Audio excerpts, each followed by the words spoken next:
On the morning of Monday, August 8, 2005, employees of Brazil's central bank in the city of Fortaleza unlocked their vault and stepped inside for a routine start to the week. What they found stopped them cold. 5 storage containers, gone. 3.5 tons of cash, roughly $70 million, vanished. The vault door was still locked. The alarms had never sounded. The motion sensors hadn't tripped. Every camera showed an empty, undisturbed room all weekend long. And then someone looked down. There, in the corner of the floor, a hole. Neat, deliberate, punched straight up through a meter of steel-reinforced concrete. It led down into darkness, into a tunnel that shouldn't exist. A tunnel that ran the length of a city block. They hadn't broken into the most secure vault in northern Brazil. They'd come up through the floor.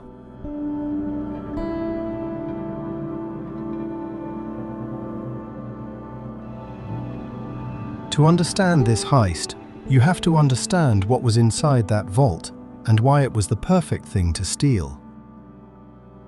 The Banco Central is Brazil's central bank.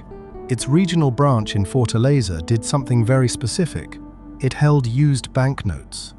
Bills pulled out of circulation from all over the region, bundled up and stored until they could be shipped off and destroyed. Think about what that means. This wasn't fresh money with recorded serial numbers. This was old, worn, anonymous cash. Notes nobody was tracking. Money that, once it left that room, could never be traced back to anything. It was the one thing in the entire banking system that was both worth a fortune and completely invisible. 164 million Brazilian reais, $70 million US, sitting in a vault, waiting to be shredded. And somewhere across town, a group of men had spent 3 months making sure it would disappear instead. It started with a lie so ordinary that no one looked twice. In the spring of 2005, a new business opened a few blocks from the central bank. A landscaping company. Its specialty, according to the sign out front, natural grass and artificial turf. Trucks came and went. Men in work clothes carried sacks in and out. To the entire neighborhood, it was the most boring thing imaginable. A little garden supply operation. It was the perfect cover, because a landscaping company has a reason to move dirt. Sacks of soil hauled out by the truckload didn't raise a single eyebrow. Nobody wondered where all that earth was coming from. Nobody asked why a grass and turf business needed to remove tons of red clay, day after day, week after week. The dirt wasn't coming from a garden. It was coming from under the street, and the men carrying it weren't landscapers. They were digging. What they built beneath Fortaleza was, by any measure, an engineering achievement. From inside that house, they dug downward, then turned and drove a tunnel roughly 80 meters long, the length of a football pitch, straight toward the central bank. 250 feet of hand-dug passage through packed earth and rock, just tall enough to crawl through. And they didn't just dig a hole, they engineered it. The walls and ceiling were shored up with wooden beams to stop cave-ins. They strung electric lights the entire length so they could see.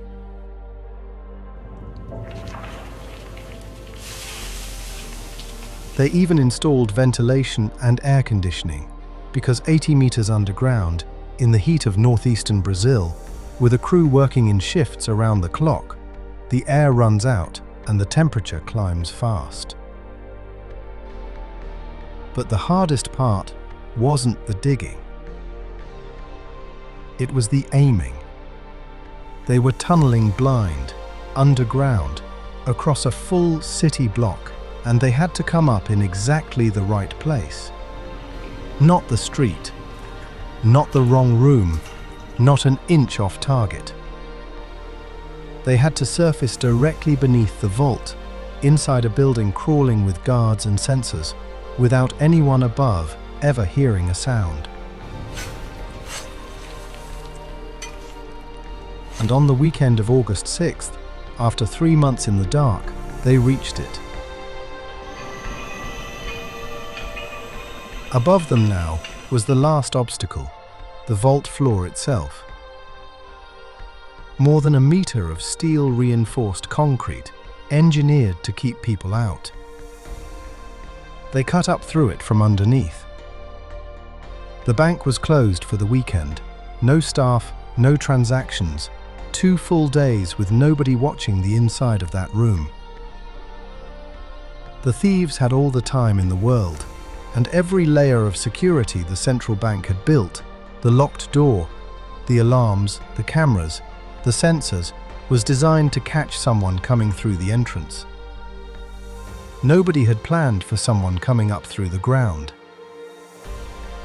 They broke through into the vault and found the containers waiting. 5 of them. 3.5 tons of used 50 real notes. Then came the labor of it, hauling that weight, hand over hand, back down through the hole and along 80 meters of tunnel, load after load, all weekend long. When they were finished, they collapsed part of the passage behind them and walked away. By Monday morning they were gone, and the money was gone, and Fortaleza had no idea anything had happened at all. When the theft was finally discovered, the police were left staring at something that barely made sense. No forced entry, no triggered alarms, no suspects on camera, and worst of all, untraceable money. $70 million in anonymous, unmarked, out-of-circulation notes. You couldn't flag the serial numbers because nobody had recorded them. You couldn't follow the cash because as far as the system was concerned, that cash didn't exist anymore.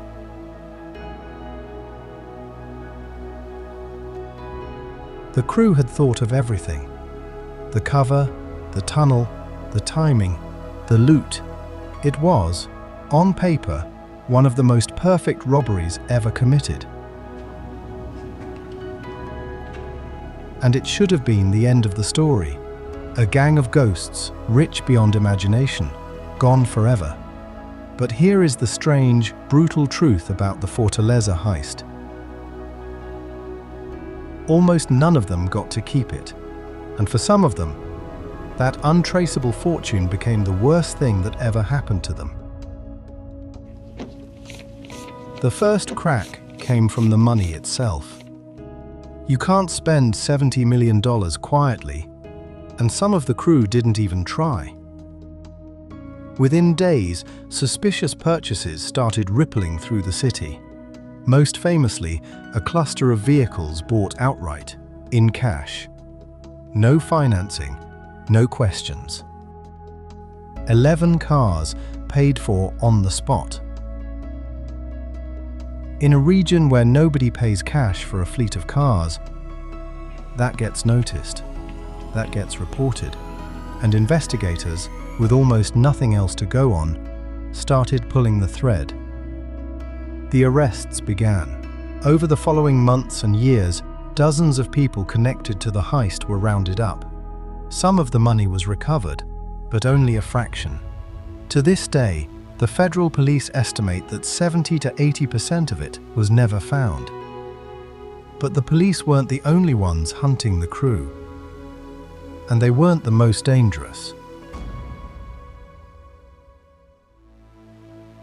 Here's the problem with stealing $70 million in untraceable cash. It makes you invisible to the banks. But it makes you a target to everyone else.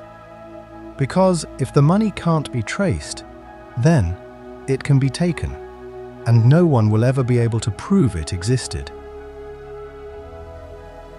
Word spread through the criminal underworld that members of the Fortaleza crew were sitting on mountains of unmarkable money, and so the hunters became the hunted.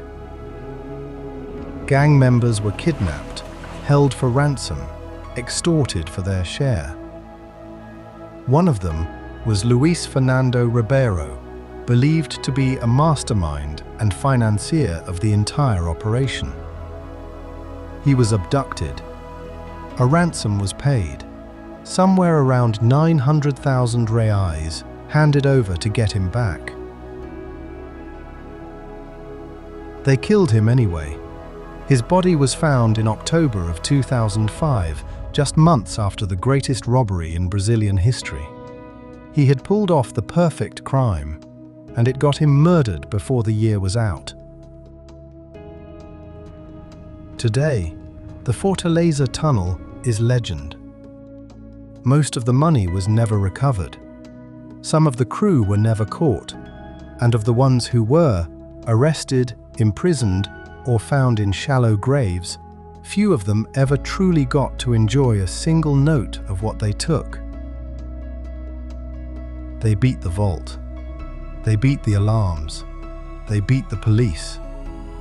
The only thing they couldn't beat was what happens when you're suddenly holding a fortune that no one can trace and everyone wants. The Fortaleza crew were undone by the very thing that made their heist perfect. But not every tunnel leads to a bank.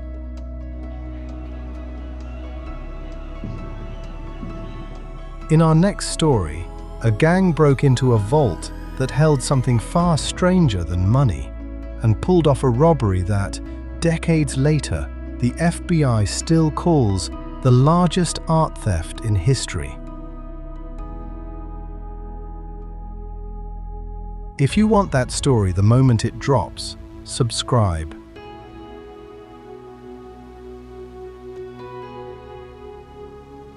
Some vaults were built to keep people out. We're here to show you how they got in.